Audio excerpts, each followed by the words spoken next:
Good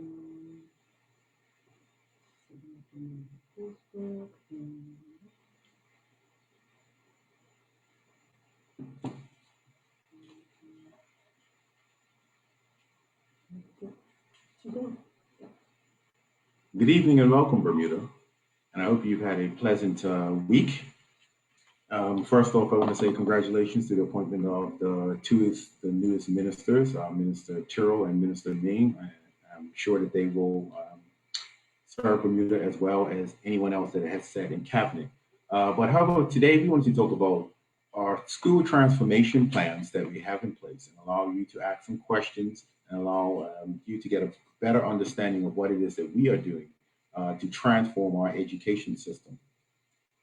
Bermuda, you have told us that middle schools just do not work, and they are not working for far too many of our children, and too many of them are being left behind by our current system. You told us that you were concerned that our schools did not have enough resources, about the conditions of our facilities, as well as the quality of teaching and student safety. The government has listened, and the Ministry of Education is currently overseeing the largest change to the Bermuda public education system in 20 years. We will make sweeping positive changes on how we educate our students.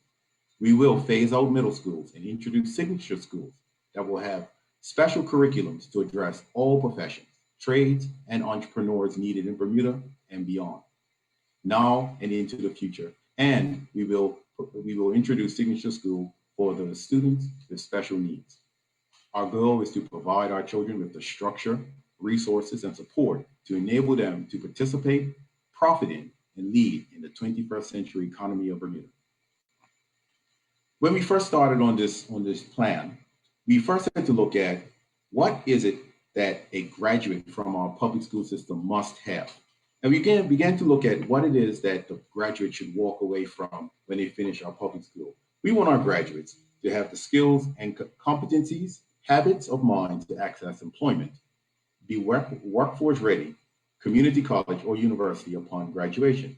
That means we want them to be able to participate in the global economy, have a deep civil sense and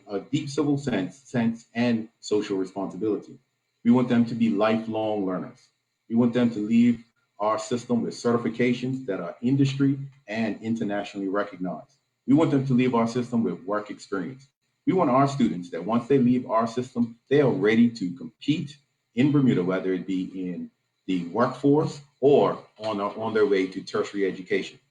Now, how is it that we get to that? Now, how do we know what the profile of a student is once they graduate from our system? We now have to put the things in place in order to get us to where we need to be. And this is where the phasing out of middle schools comes into play and the moving from our current system of 3-tier, primary, middle, and high and senior school to a 2-tier system, something that many of us, many of our older generation would recognize, a system that has grade or primary schools and signature or secondary schools in it.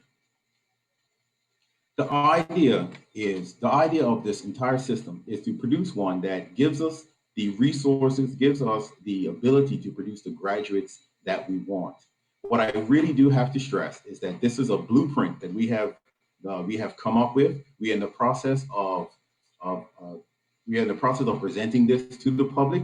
So far, we've had 15 meetings with key stakeholders, and the next stage is to talk to just the open public on what it is that we're looking to do, and that is how we move, or what a system in the future is going to look like that is a 2-tier system versus a 3-tier system, a system that has signature schools within it versus the system that we currently have now.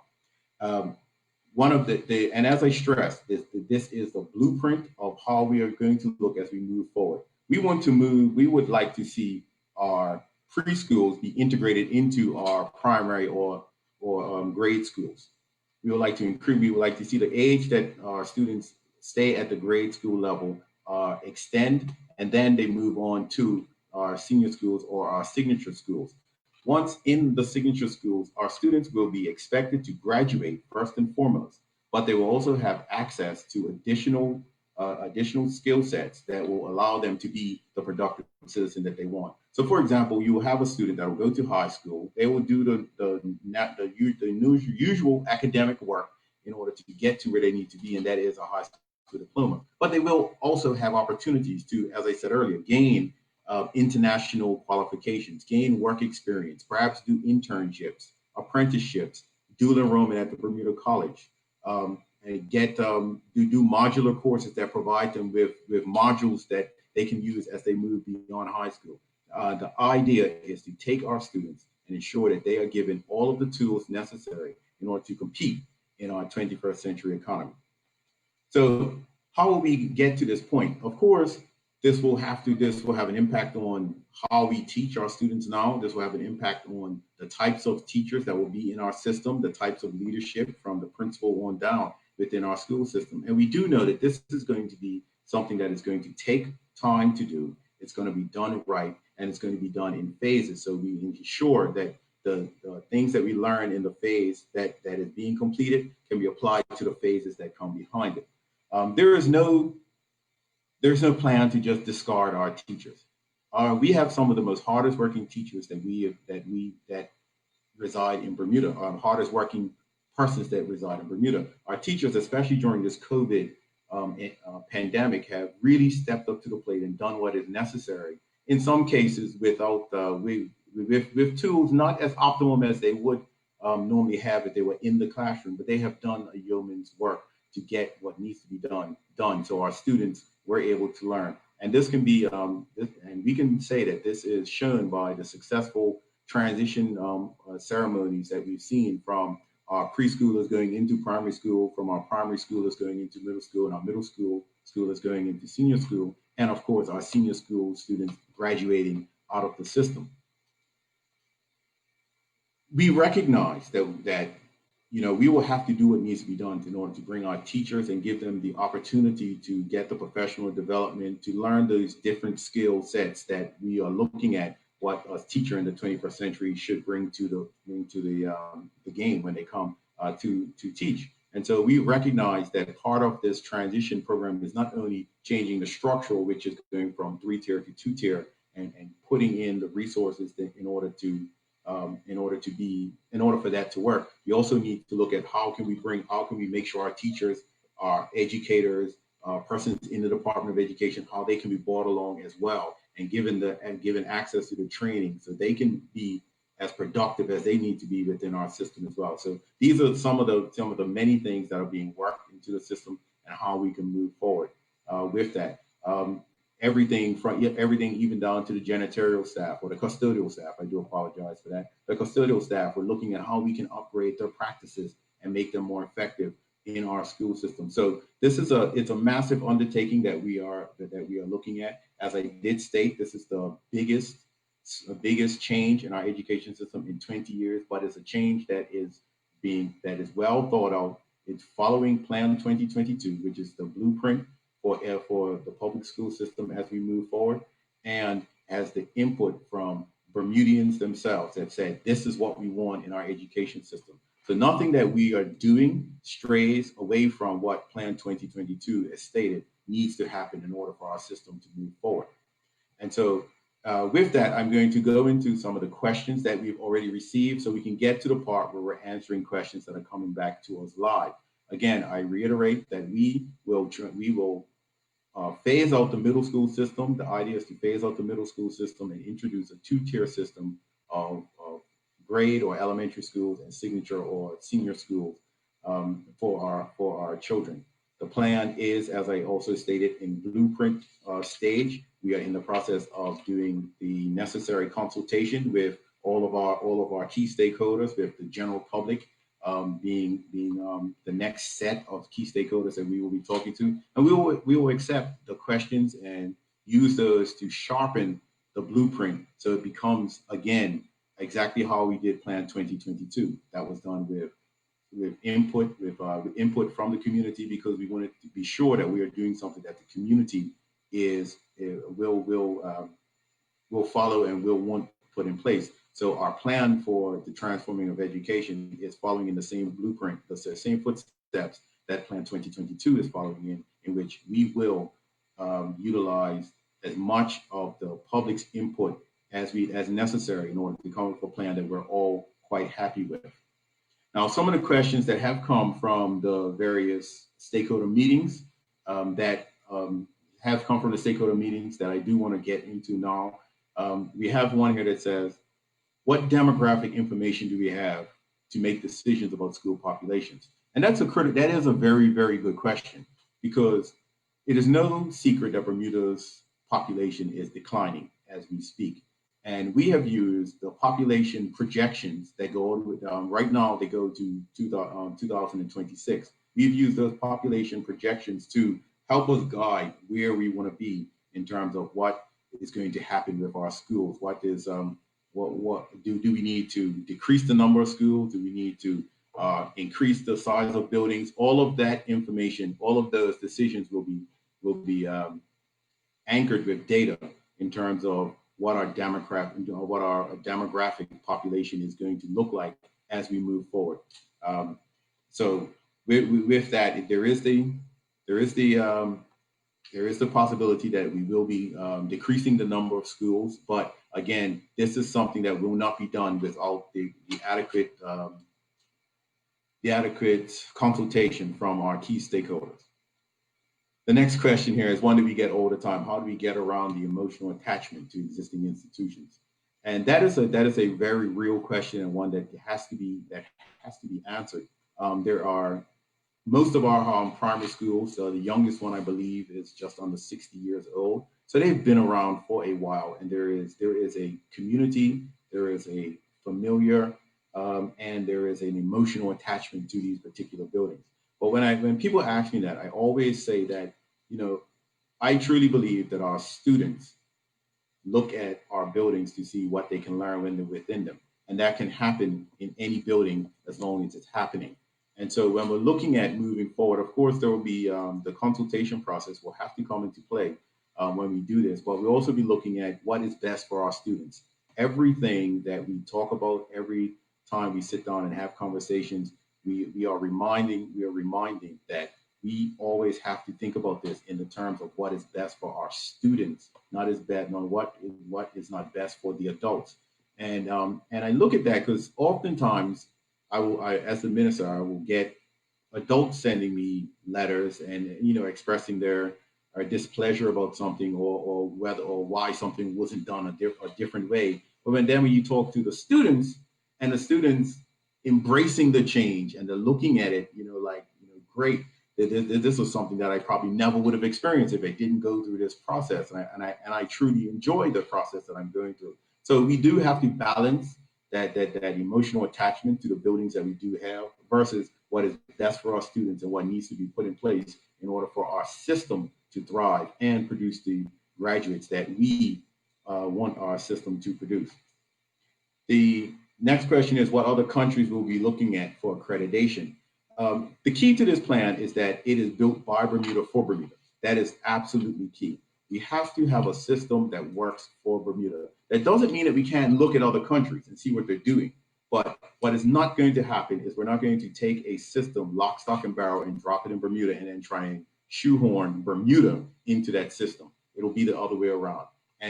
What we're doing now, and with the consultants that have been hired to assist us to move us forward, is what they call horizon scanning. And what that does is it's looking across the world for best practices from all different types of systems that are literally across the world, and taking the bits and pieces of those and saying that, okay, we believe this can apply to Bermuda, and molding this into a shape that we're coming up with a system that works for Bermuda. So we may look at something and see that it's working in some country, but we recognize that it probably won't work in Bermuda.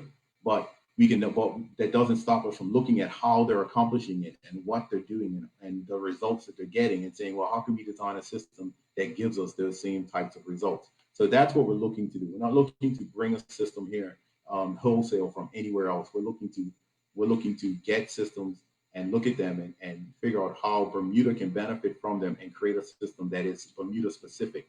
I often joke with my technical officers that I want Bermuda to have a school system that other countries similar to ours come and want to try and emulate. That is the goal that we're looking to move towards. The next question is, will the size of staffing decrease? I think I already answered that that all of those types of questions are still in the formative stage. As I said, we have a blueprint that is requiring us, and we're requiring it to have extensive consultation to come back and say, this is what Bermuda wants. And once we get to that point, we can start looking at those types of questions. There is no intention to have this wholesale firing of staff, because that is just not how this works. Of course, as I mentioned earlier, that staff will be given the opportunity and abilities to attend professional development training, attend certification training, and the like, so they can look at and position themselves to be in the system of the future. The next question was, and it's the same, a great deal of retraining required. The training required to fit into the system will come about once the curriculum has been decided on. Again, something that will require input from the general public and from our stakeholders and from the Department of Education, technical officers. And once we get to that part, then we'll be able to move with that.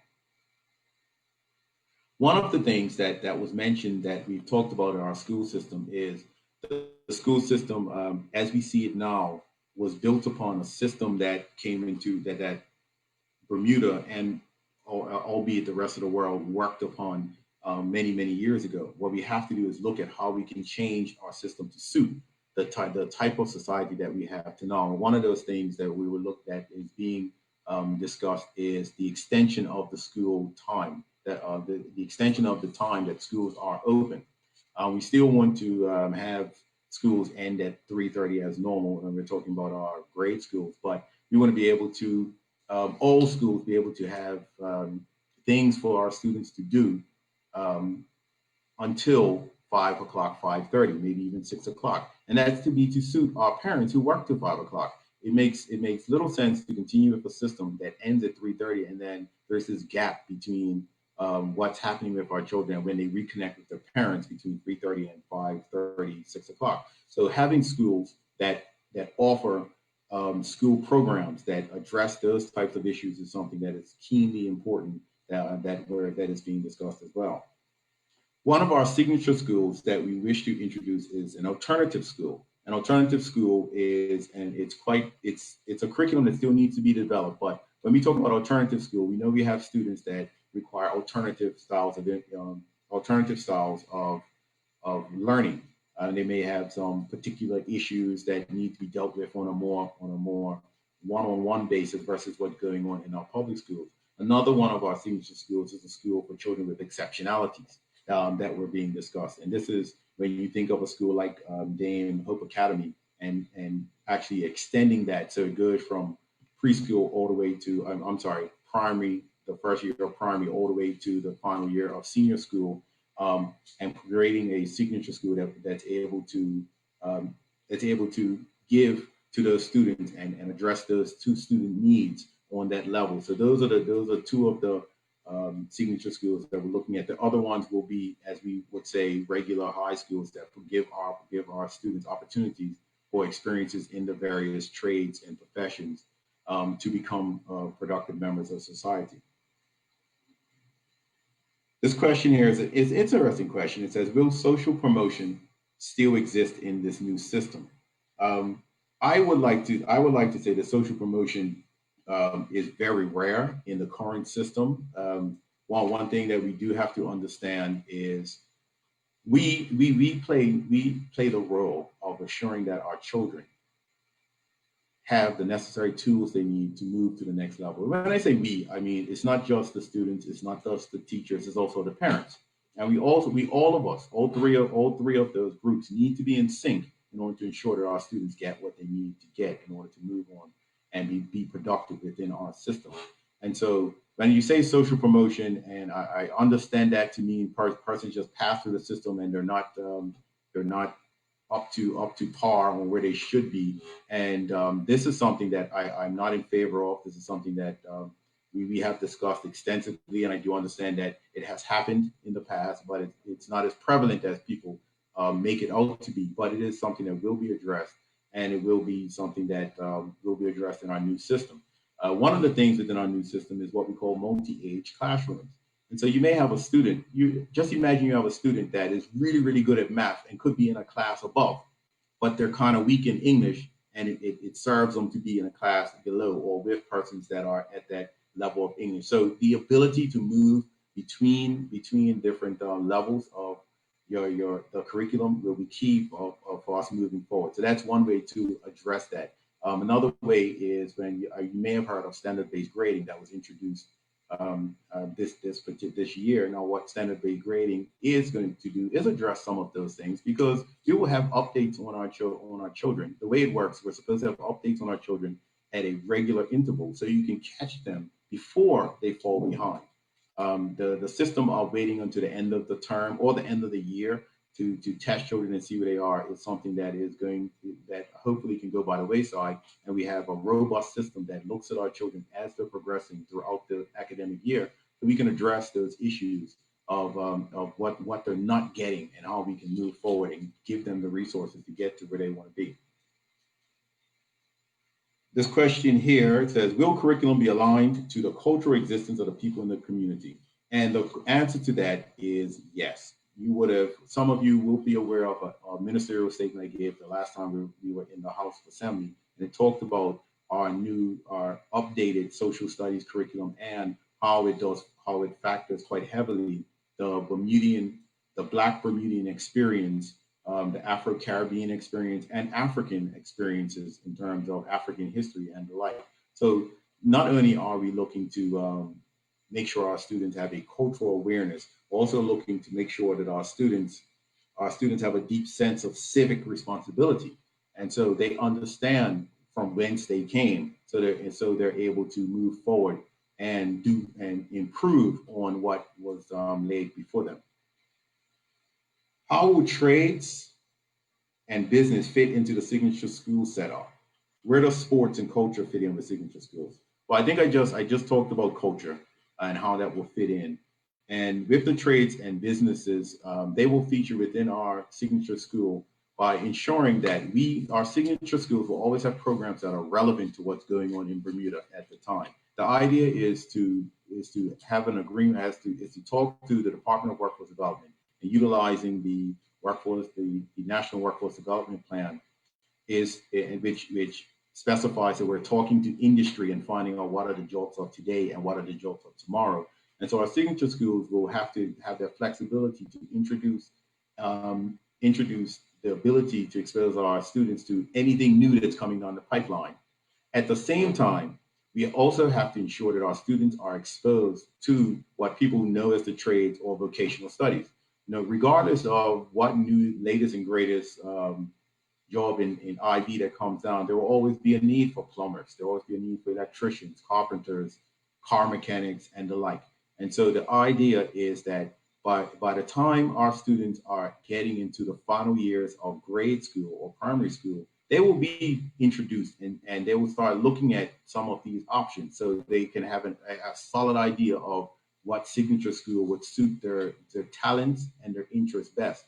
So we're looking to lower that exposure to the trades and to all other professions and businesses into our grade school. And so when our students are ready to transition into senior school, they would have had their eyes opened and viewing a wide variety of potential career pathways that they could take. And once we do that, the sky's the limit. Once they move into the signature school, the resources will be there for them to explore as much as they need to explore, as much as they want to explore. And so they can get a great understanding of what these professions can actually do and move into that direction. I think it's also critically important to stress that our curriculum must also have entrepreneurship values within it. And that is because we want our students to not only be employers, we want them not only to be employees, we want them to be employers. We want them to have that wherewithal that when they finish school, that starting their own business is not something that's beyond them. Creating a business from their skill sets that they've learned after leaving our public school system is not something that's beyond them. And this government is one that will happily endorse, help, and give the necessary structure in place to ensure that students and by extension Bermudians that wish to go up there and do what needs to be done in order to become entrepreneurs, they will have the necessary resources as long as they do their part to get forward and do that. The next question here is, will STEAM courses be taught at all levels going forward? The simplistic answer to that is I will say that that is the idea. Again, I stress that everything that we're talking about now is a blueprint that still requires input from our from the public to ensure that we're going in the direction that they want us to go. The only absolute here is that middle schools will be phased out. That is an absolute that I will not back down from, and I will happily exclaim that whenever we have these types of conversations. There was a question that came here that says, can we assure that students who wish to attend universities in the UK be able to based on our new system? The simple answer to that is yes. The purpose of our new system is to ensure that our students are prepared to go wherever they want to go in the global economy. So if they wish to go to the UK to continue their studies, the system will allow that. If they wish to go to the US, the system will allow that. If they wish to stay in Bermuda and go to Bermuda College, the system will allow that. If they wish to enter into the workforce, the system will allow that. The idea is to prepare our students for success when they leave our system, regardless of where it is that they go. The next question here, will the updated curriculum be compatible with other countries for students who are interested in attending schools overseas? And I think I just answered that. The simple answer to that is no. One question that does come up when we have these conversations with stakeholders is the government committed to this system? Is the government committed to doing what needs to be done? And that includes not just the political will to do to make the difficult decisions that invariably have to be made, but in terms of placing funding where it needs to be done as well. The government is 100% behind this initiative to improve our school system. It was one of our number one priorities when we were voted in. And this is something that we will move forward with, and we continue to move forward with. And despite COVID, we still held meetings twice a week with our internal technical officers as well as our overseas consultant. So that has not slowed us down. I sit in on those meetings every 2 weeks as well. And so I understand the great amount of work that's gone into making sure that we're going to where we're going. And the part about the government being solidly behind this, the government is solidly behind the plans to reform our education system. The next question here is, are we able to ensure that there's equity among students with technological devices? This is a good question. It's a very good question to ask because once COVID-19 hit and we did close our school buildings and we moved to a remote learning system, there were challenges with compatible devices or laptops and the like. I can let the public know that this is something that we are addressing, we're looking to address, and the goal is we are aiming that by September, at least the bulk of our primary school students will have devices that they will be getting from the system. We're also looking at other avenues on how we can supply devices to the teachers that do not have devices, mostly our primary school teachers, because their desktop is usually all they need moving forward. We have done some upgrades to our infrastructure, our telecommunications infrastructure within our schools over the summer. We've upgraded our bandwidth to all of our schools. The wiring is going on as we speak within our primary schools to extend our Wi-Fi coverage throughout the schools. And there is a plan in place to supply a great number of laptops for our students starting in September. So we're busily working on that plan. As you know, I'm not going to say that everything is going along perfect as we would like it to go, but the idea is to ensure that when school starts in September, there will be devices available for our primary school students. The next question is what can be done to stop students from competing with commuters on public transport? That is an interesting question, and I'm not sure how we could handle that as far as even in the COVID-19 era where the Department of Health is still giving guidelines on how many people can catch the bus. But one of the parts of our blueprint does address education and the feasibility of a school bus system is something that has come up, and it's in there for future discussion as well. So perhaps we're looking at a couple of buses that are specifically dedicated to schools and schools only, and they're only used for schools. But that is, again, in the formative stage and in the blueprint stage, and will require a lot more conversation around that and consultation. Can students be taught gardening to assist with the food security in the island? I think the answer to that is yes.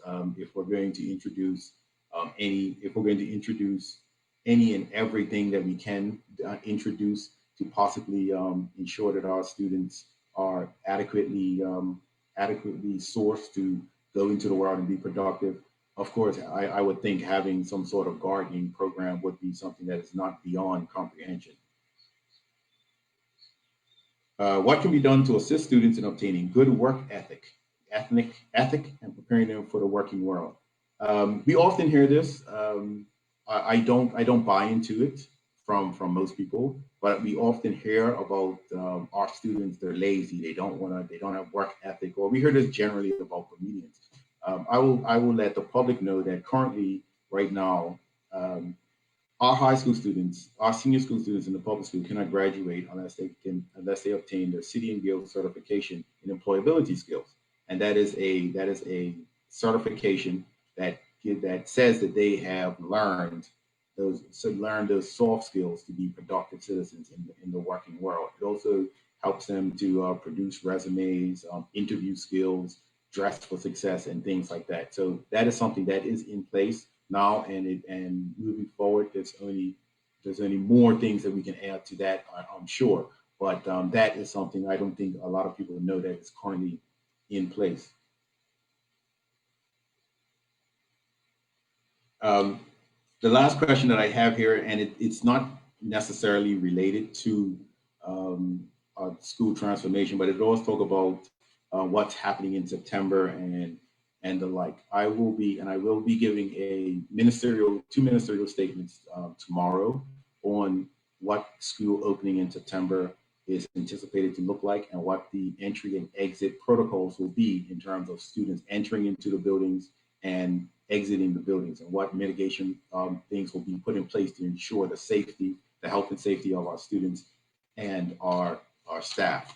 So we are looking to open schools in September, and when we do open those schools in September, there is protocols that have been in place that have had the blessing of the educators, the principals, the custodians. We've done walkthroughs with the BIU, with the BPSU, with the BUT, and so everybody who is a stakeholder has had some input into what those protocols should look like for reopening schools in September. And I will reveal a little bit more about that tomorrow in my ministerial statement. But rest assured that we are looking to open schools in September. I have a question that says, have you included teachers in your meetings concerning education going forward? As I mentioned earlier when I first started, that these consultation meetings with stakeholders we've had 15 to date. I believe this would make, actually I think we had another one today, which would make 16, and this would be 17. Some of those meetings include teachers, they include principals, and so all teachers, what we're talking about tonight, all teachers have had an opportunity to see, provided they logged onto the Zoom sessions, and there is a process for them to either ask questions during the Zoom process, or they can send questions to the technical staff to be added to the list of things and how we pull together this process. It is key that, and I think I heard Minister Birch stated Minister Birch stated at the press conference today. While I understand social media is the immediate go-to, it is not always the place that your issue will be picked up on. There are some of us that follow social media a bit better than others. I being one of them that will pop on from time to time and answer a question, or say, here's what you need to do to get more information on that particular question. But the Department of Education, the DOE has a means of collecting data, and they always ask that if you have any issues, come onto the website and express those issues, and they will be addressed, and they will be collated, and they will be used for not only moving forward, but if there's an immediate problem that needs to be addressed, they will do that now.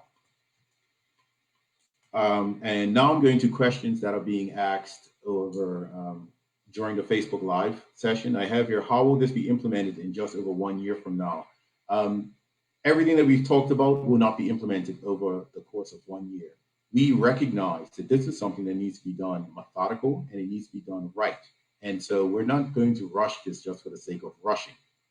The only thing that as I said, this is going to come in waves, and how our consultants have advised that these types of transformation have to be done in waves. And we are currently in a 3-year contract with our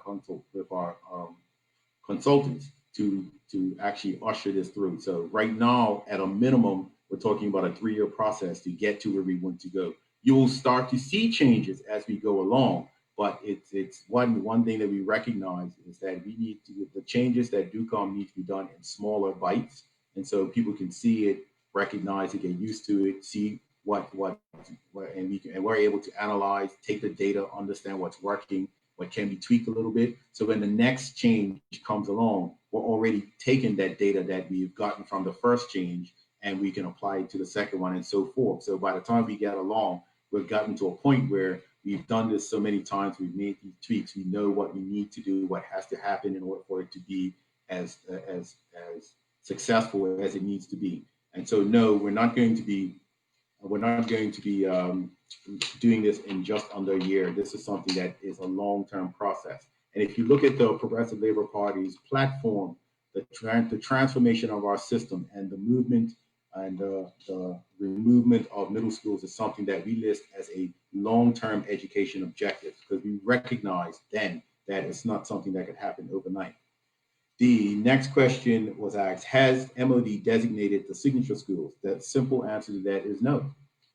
As I said, this is a blueprint, and this is something that will be developed and implemented. And in order for us to develop that, we require input and consultation with our stakeholders. So you'll not get us to say, we're not going to have this school in place, but we're going to have this school in place, because that's just not how it's done. And that's how we create roadblocks to getting to where we need to be. We want everyone to be on board as we move forward with this transformation.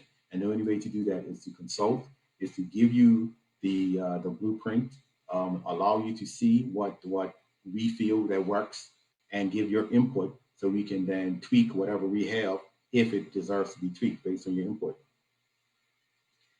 Can we get rid of standard-based grading? It has removed the honor roll. Students are coasting by and have no bar to reach. I completely disagree with that. As I mentioned earlier, the purpose of standard-based grading is to introduce a standard across the system that allows all students to be measured equally against each other. And the removal of honor roll, I'm not sure why that would be put there, because just like the grades that you get now, A, B, C, the grades that we're used to seeing, A, B, C, and D, there are 1, 2, 3, and 4. So if you're getting a 4 means that you are not only understand the work, you are way advanced, and you're doing things beyond what the level you should be. So why not, if you're getting 4s, you would be considered an honor roll student? So I honestly don't understand the question of the honor roll being removed. What has happened is we now have a system that gives us an honest gauge of where our students are. And we heard earlier about the social promotion, and I like to give the example, the one example here that there's a couple of examples that I've heard about standard-based grading, but I'm going to give you one that will probably that I think could resonate. A P6 class takes a math test of the 5 times table, and everyone scores 100%. Their grades get entered in as 100%. A P5 class at another school takes a math test of the 10 times table, and everyone gets 80%, and the scores get entered in as 80%. But when you look at the scores, all you see is the percentages. But are the children being judged equally? The answer to that is no, because one is doing a five times tables and the other one's doing 10 times table. But with standard-based grading, both of those classes will be doing 5 times table for that test and being judged fairly, and both of those classes will be doing 10 times tables, and those tests will be judged based on each other. So that's how you get that's a very elementary understanding of standard-based grading and how it works. But the purpose of it is to introduce a system that has standards across the system, so we can know where our students are, not based on what they might be learning, but based on what they should be learning. Question here is, how will the system deal with autistic and special needs students that are middle school and high school ages? That is a very good question. As you heard me talk about a signature school for students with exceptionalities, the curriculum for that particular signature school is something that's still to be developed, as well as the curriculum for all of the schools. But those are the types of questions that will be weighed in on when we develop these schools and what these schools will actually have to do to ensure that our students get the services that they need. So that's a very excellent question, and thank you for that. Will we bring back vocational training? I think I already answered that question. I already answered that question by saying that our signature schools will be schools that give our students an opportunity to explore all types of professions, and that's not just the business. That will be the vocational. That will be scientific. That will be that'll be anything that they really want, anything that we want, or anything that is governed by what Bermuda needs to have in order to succeed. We will look at that, and we will ensure that we have signatures that address that. The next question is, have parents have any input into the plan? The plan that the parents have had input to is Plan 2022, which is the blueprint for how we're moving education forward. The plan, the blueprint that we're talking about now has been built from Plan 2022. So by extension, parents have had input into this plan that we're talking about now. However, we do recognize that we need to have consultation across the board, and that is the next stage of where we are now. Will the implementation be live in 2022? Is it expected to start in 2022? Again, I think I answered that question. I answered that question. We know this is going to take some time. We know that we've allocated at the minimum right now 3 years to phase this in. So we are not tied to any particular dates right now, except that we have an idea of where we want to be. But again, this is something that needs to be this is something that will be fully fleshed out during our consultative phases that we're going through now. And someone has to describe the plan again. Quite simply, the plan is to go from a 3-tier system to a 2-tier system by phasing out middle schools and introducing elementary or primary schools that will include preschools within their campus, and having signature schools that our students will transition to after they finish their elementary or primary school career. Okay, this is a question. It's not on transformation, but it is a relevant question because I had a conversation with a young man earlier this weekend and asked him to send me some suggestions. Has the government considered allowing students to wear regular clothes? It will take pressure off parents. Personally, I do not believe that wearing regular clothes takes the pressure off parents.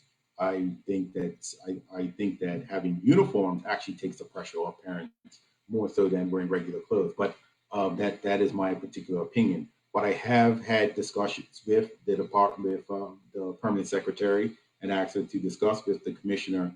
Are there any ways that we can look at what the school uniform could look like in September to reduce the economic burden on those parents that I know are having economic woes based on the COVID-19. And so that is something that I've asked to look at. And as I told the young man that reached out to me, this is by no means saying that the uniform will change going into September. I do believe that uniform changes is something that schools have a lot of autonomy over, individual schools. But it is something that has bubbled up to the ministry level, and it's something that is being looked at and how that can be addressed. I have a question here. There are several acting principals. When will these positions be made permanent? Unfortunately, for reasons that I honestly don't want to get into on in the public sphere as we are now, prevent us. There are things going on that prevent us from assign principals to schools. Yeah, we thought that we would be in a position to assign principals this summer, so there were permanent positions into the schools, but things have transpired that have prevented us from moving forward with that. However, it is hopeful that in the near future, those issues that are actually going on right now will be resolved, and then we'll be in a position to perhaps appoint principals to particular schools. It's also something that we really do need to think about, because if we're looking at if we're looking at changes in the system as well, then we may be we may have gone too far down the road to talk about permanent positions when positions or these things might be altered in the future. But all of this again is up for discussion and up for consultation, so we can move forward and do again what's right for our students. Will schools start on time in September? Will there be a hybrid learning? Again, I ask you to tune in tomorrow as I read my ministerial statements that will talk specifically to these matters. It is anticipated that school will begin on time. I can say that, and it is anticipated that we will have a hybrid system, but more further details will be given out tomorrow. Government preschools open at 8:30 and close at 3. Will there be no after-school program for the kids? Has anything been discussed to help parents who cannot collect their children at 3? I think I also did mention that when I talked about the extension of school times in our new system moving forward. And those are the things that will be addressed. If we're talking about what will happen currently, that is something that is up for discussion, and I would have to get back to you on that particular information. The reason schools start 8:30 is because the teachers collective bargaining agreement states that they don't have to be. They start at 8:45 and they don't have to be to school until 15 minutes before that. And so that is the reason why school starts at 8:30. There have been schools that have offered teachers that have offered to come in early for students to get dropped off at say 8 o'clock, etc. And there have been programs that are in place for students, especially preschool. There are after-school programs at some of the preschools currently. There is no. I do believe that there is no intention to expand them at this current time, and that is surely based on the budget cuts that's worth exploring. Who knows? That could be an entrepreneurial project for someone who may want to start an after-school program and in conjunction with our preschools and have children have something there from 3 to 5 and work within our system and actually do something along those lines. So there are all sorts of ways that can be addressed, and I hope I wiggled someone's interest there by saying that. The next question is, has there been an impact analysis completed to ensure that our students and teachers currently in the system are not adversely affected throughout the three-year transition? That is an interesting question. I'm not quite understanding it. I want to say, because we can't ask who asked it, but I want to say that they're asking that has going through 3 tiers been analyzed to see what is the effect on that. What I can say from that is that data does suggest that the less transition students go through, the better. And that is one of the reasons we're talking about going to a 3-tier to a 2-tier system, moving the preschools into the primary schools. And so in this instance, you're looking at virtually a 1 transition, where you're going from your primary or elementary school to your signature school. And so that's how that will work. But again, it's an interesting question, and I thank you for that. And it's something, and of course, all of these questions will be forwarded on to our technical team at the Department of Education as well. So the questions you ask will form part of the consultative process in getting to a point where we know where we want to go. Have you thought about implementing the day release program back into the system?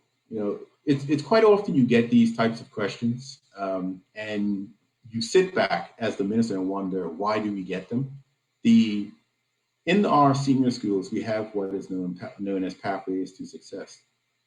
Career Pathways program. And the Career Pathways program deals with work release, it deals with dual enrollment, it deals with all those types of things. So the question says, will we thought about implementing it back into the system when it currently exists, but in a different name and in a different structure? Students are still able to do those types of things already within the system. So I do thank you for that question, because it gives me an opportunity to obviously clear up something that someone was out there thinking. One of the things that we want our schools to have within them is what's known as restorative practices. And when we talk about restorative practices, we want to have a system where we want to have a system that introduces ways of dealing with behaviors that are not becoming within our schools, but in a different process. You'll often hear people say, "Oh, they need is a cut, you know what," and they'll straighten up. But we also need to recognize that we live in a different world. Our students are coming to school with different burdens on their mind. They're coming to school with trauma that some of us as adults can't even begin to fathom. And so when little Johnny hasn't done his homework, we owe it to ourselves to really dwell deeper into why little Johnny hasn't done his homework. And in most cases, it's not because he doesn't want to. There could be issues at home that prevent him from even having a quiet place to do it. Little Johnny there could be some incidents that have happened to him that give rise to certain behaviors that need special attention to. So in order for us to have a system that is restorative, we have to have a system that allows us to take our students, see what their problems are, and make sure that we put things in place to not only diagnose those problems, but help them through those particular problems. So that's when I get excited when I hear about restorative practices. I had the opportunity to talk with Pastor Dean as I was the acting minister of national security. We were scheduled to meet and we just couldn't get together, but we did have this conversation, and we were talking about, you know, a young man that had gone down the wrong pathway, and he recalled, he told me a story of something that happened to this young man in primary school, and it had never been properly addressed, and this has led to the manifestation of some of the things that he was doing now, and it was a clear path to not addressing that at the young level to where he was in his life today as a young adult. And so if we continue along the path of not understanding that we need to have these types of practices within our schools, we're always going to continue to get the types of young adults that we consider undesirable. We often hear the line, it takes a village to raise a kid, and it really does. And so us as our adults, we also need to be part of that process of sitting down, understanding, you know, what our child's doing and the effect of what our child's doing is having on others, and be able to see and hear from the others of what that effect is. So we can look and say, how can we do things differently with our children, with our students, to ensure better outcomes with them. So when we talk about restorative practices, that is the one thing that really stands out for me, and I like that we're looking to do. There was a question earlier that spoke about sports within our school system.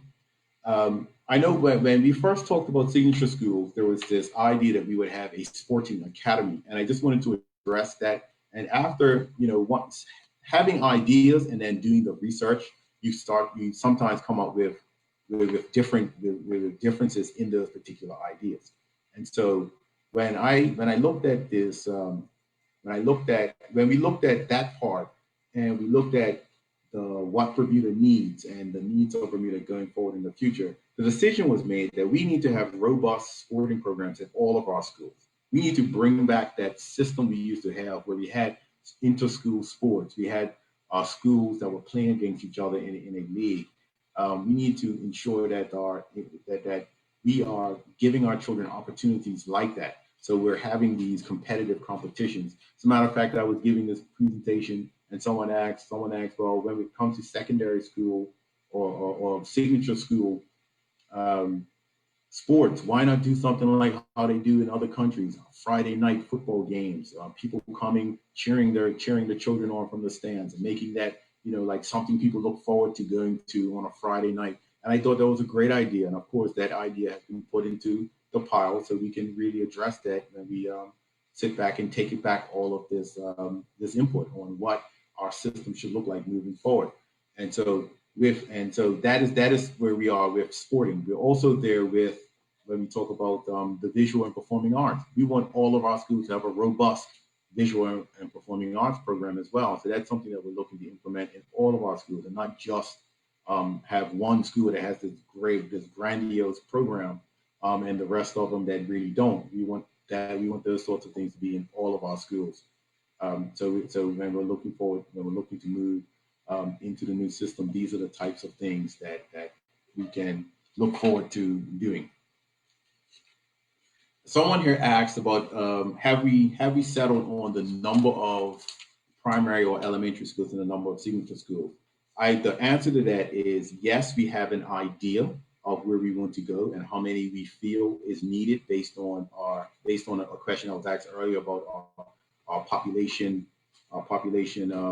predictions moving forward. But that is just that I stress that's the blueprint. We need to do consultation, and when we start having these proper consultative meetings with the public, you will get an opportunity to opine on how many schools should there be, which schools we think should remain in the system, which schools could possibly be utilized for something else. So there's a whole lot of conversations that do need to carry on, and I just want to say that.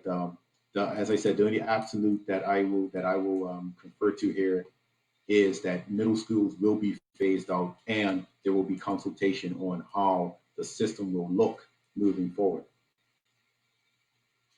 Have parents been included in the conversations regarding how schools are to reopen in September? I believe the answer to that is yes, by a PTA representative.